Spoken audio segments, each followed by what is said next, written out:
Hello everyone, welcome back to For His Namesake, and welcome back to Behind the Hymns.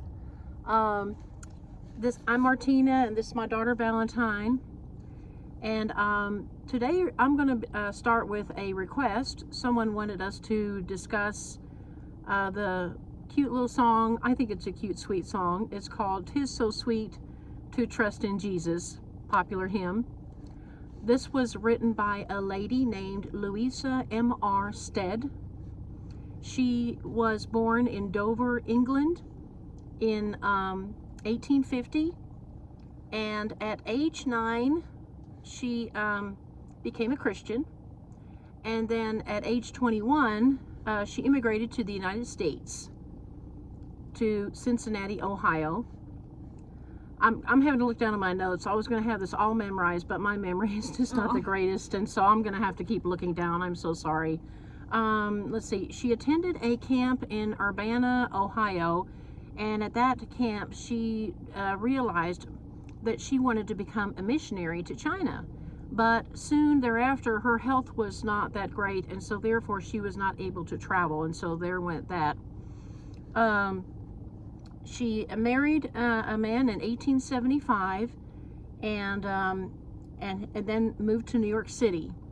And then soon after, they had a little girl that they named Lily.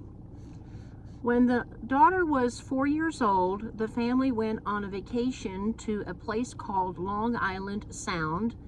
Now, this is a body of water that connects the states of Connecticut and Long Island, New York. And it goes to about 110 miles, and it's quite deep. It starts at 65 feet deep and can go up to 230 feet deep. Yeah, so that's pretty deep. While they were there and they were enjoying the waters, now this is kind of interesting. I thought it was interesting. This has salt water from the Atlantic Ocean coming together with fresh water together, mixed in together. That is kind of interesting. Yeah. And so they were enjoying themselves and looking at the waters, and then they heard this frantic cry from a young boy that was drowning in the waters there. So her husband, Louisa, the writer of this song, jumped into the water to try to rescue the little boy, but unfortunately, I'm getting chills just telling you this, unfortunately he died along with the drowning boy right in front of Louisa's eyes and her 4-year-old daughter that was standing there on their vacation.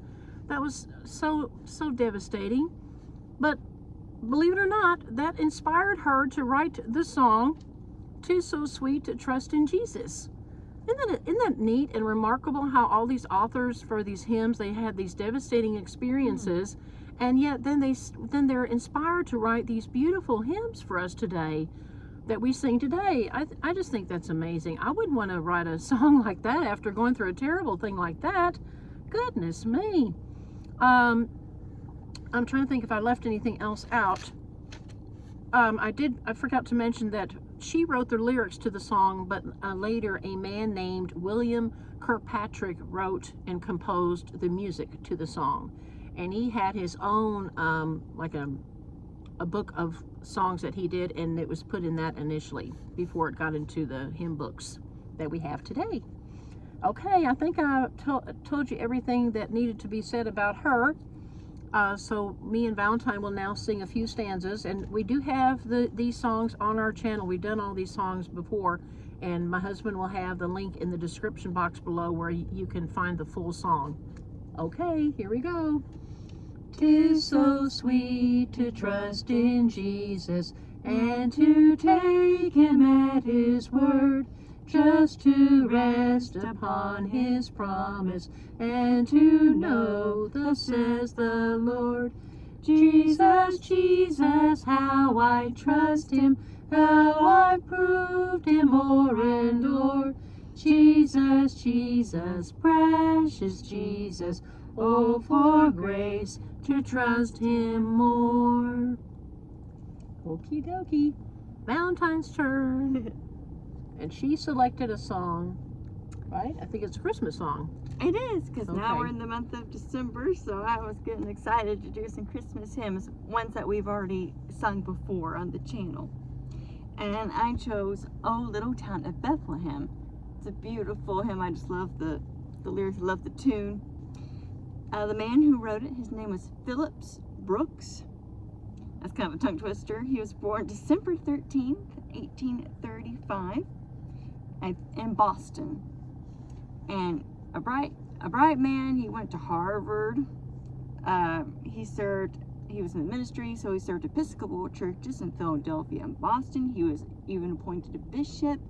He had his own church. He was a minister at Holy Trinity Church in Philadelphia. I wonder if it's still there. Let me know if you live in Philadelphia.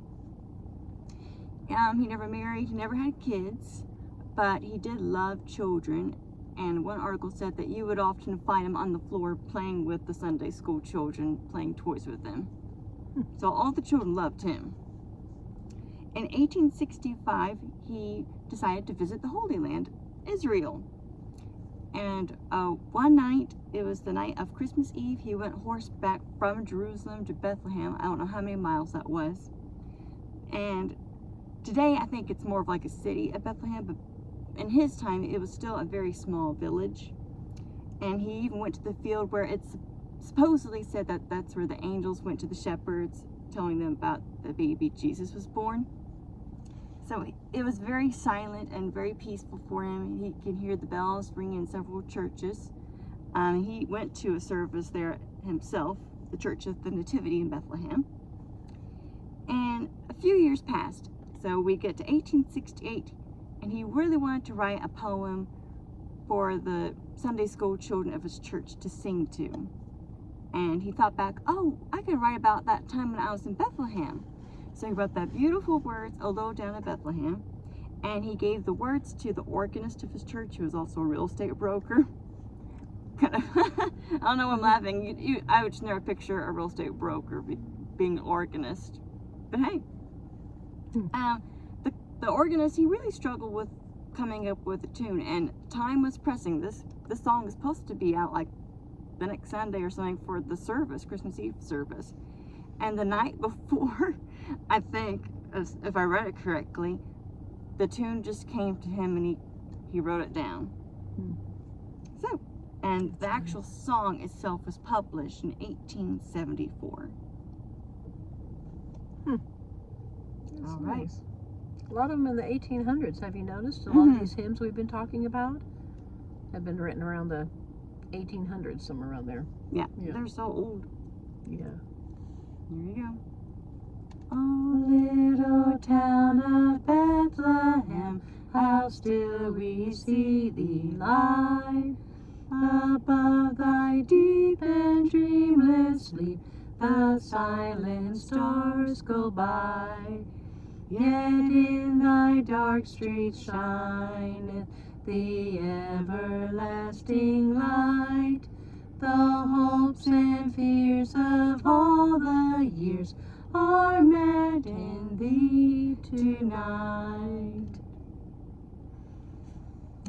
Yeah. Oh, we just thought we'd let you know. Sometimes we get to practice these songs before we do them on our series.